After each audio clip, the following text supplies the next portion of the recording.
Rabbi, how do you respond to depression? Very challenging topic, and it's very it's individual. Every person's got their own story and their own background. First of all, I'm a listening ear. I'm a listener.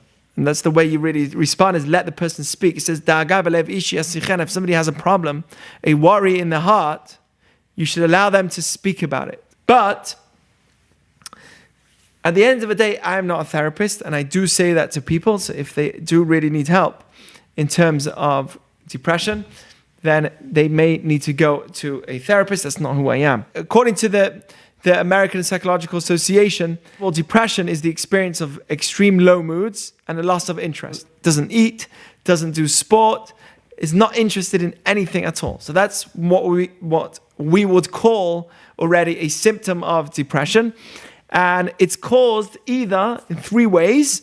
This is the APA, and it's very similar to what Maimonides says, actually. Either by biological sources or psychological, that's number two, and social sources of distress. So biological could just be genetic, psychological and social sources of distress could be the way that you're thinking or the environment that you've been brought up in.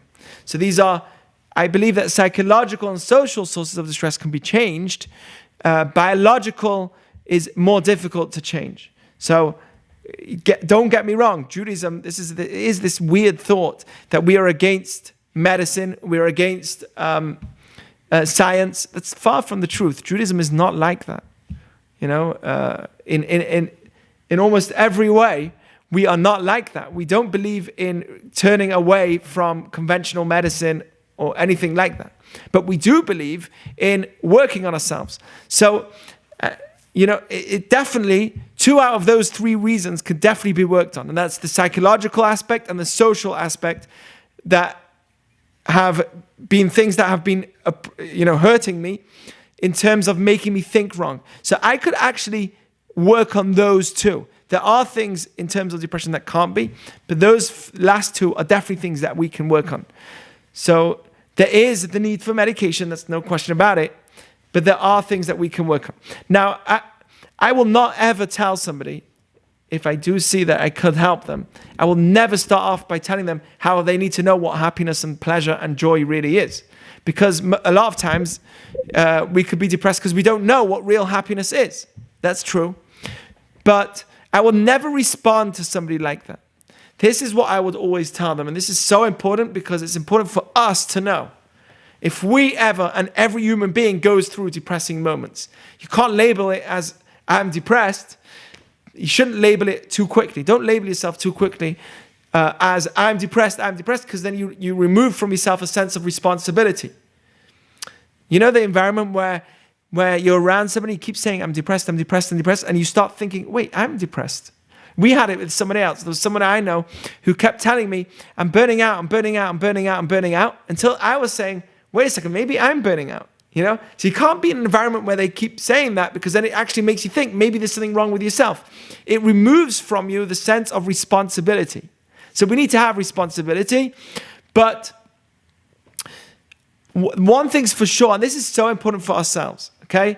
And this is when I would answer if I do feel like this person can get help from me and is not in a situation where they really do need help from conventional medicine. So what I say is that, depression is actually a very good stage. What? Really? Yeah. It's a far greater stage than, it's not the rock bottom. People think that depression is the worst place that a person can be. And I want to tell you and give you news that it's not. There's a stage beforehand that's way worse. And do you know what it is? It's being busy with something that avoids you from recognizing that in 30, 40 years, you will be depressed. That is way worse than depression. Because depression is, in a way, a sense of awakening. Like, hey, what I've done is not good. Or it's a sense of, I can't fill that expectation that I always wanted. This is really bad and I'm worthless. And it's just like this feeling of, I'm never going to make the goals that I always dreamed of. It's the expectations that I'm not able to fill. And it's this feeling of emptiness. And that feeling is actually a much better place than somebody who's constantly in their dream of this, people that come to LA, hundreds of people that come to LA with the dream of becoming a famous movie star. We only hear of the people that come famous. We only hear of the musicians that come famous. How many musicians are there that tried to become famous and they didn't? They pursued it their whole life and didn't make it. They thought they were brilliant actors, but they just didn't make it. There are hundreds and hundreds and hundreds more of people like that. But that was their ambition, and that's what their thought was, and they just didn't make it. So I think that what's the worst is to be in a pursuit of something that would eventually lead to depression.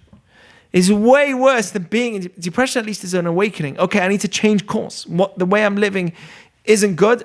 I need to do something. I need to get help. I need to get out of this place where I'm in. But at least I'm in a place where I'm starting to move myself upwards.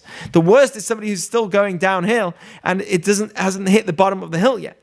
That's way worse. So a person needs to recognize that where they are in terms of feeling bad with themselves or in a bad mood is actually a much better place than you think. First thing, much better than you think. Once you recognize that, there's what to work on.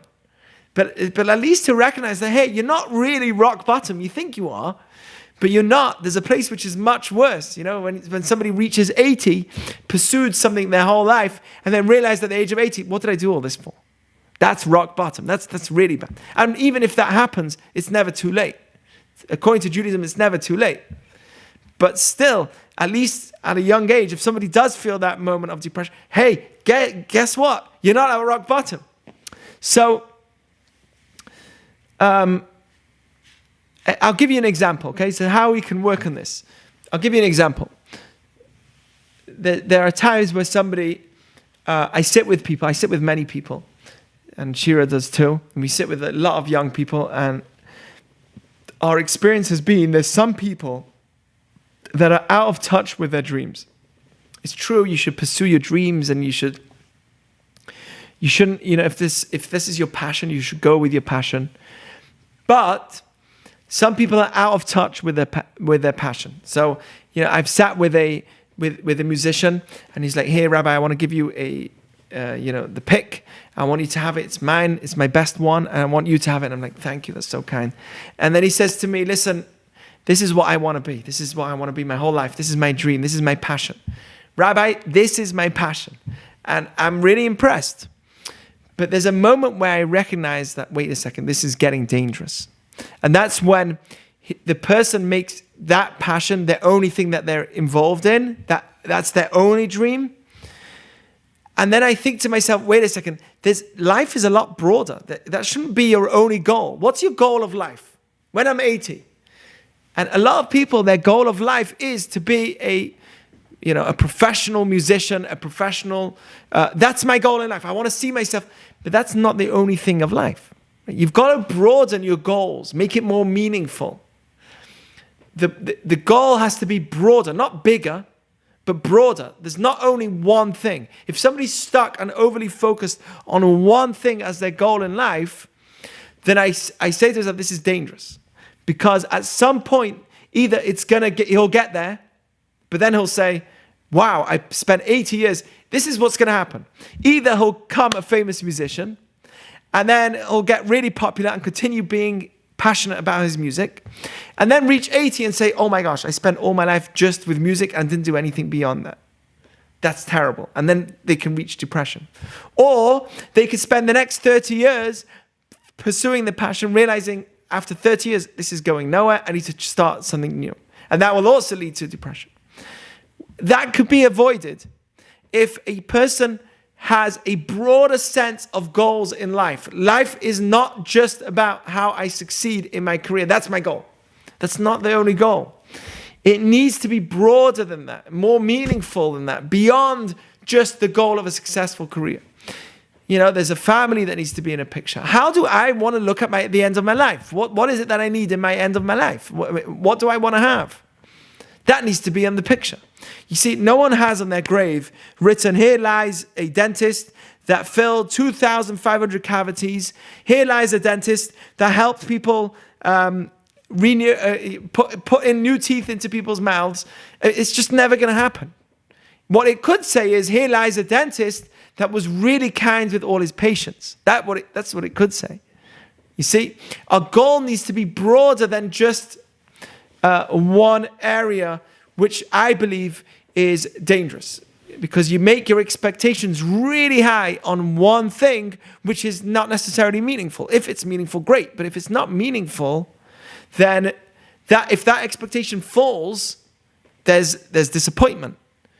Disappointment comes from expectations that can't be filled. That's how disappointment comes. Now, there's nothing wrong with thinking big, but your mindset has to be broader than just the goal. Like, if I don't get the goal, I'm a failure. That's not good.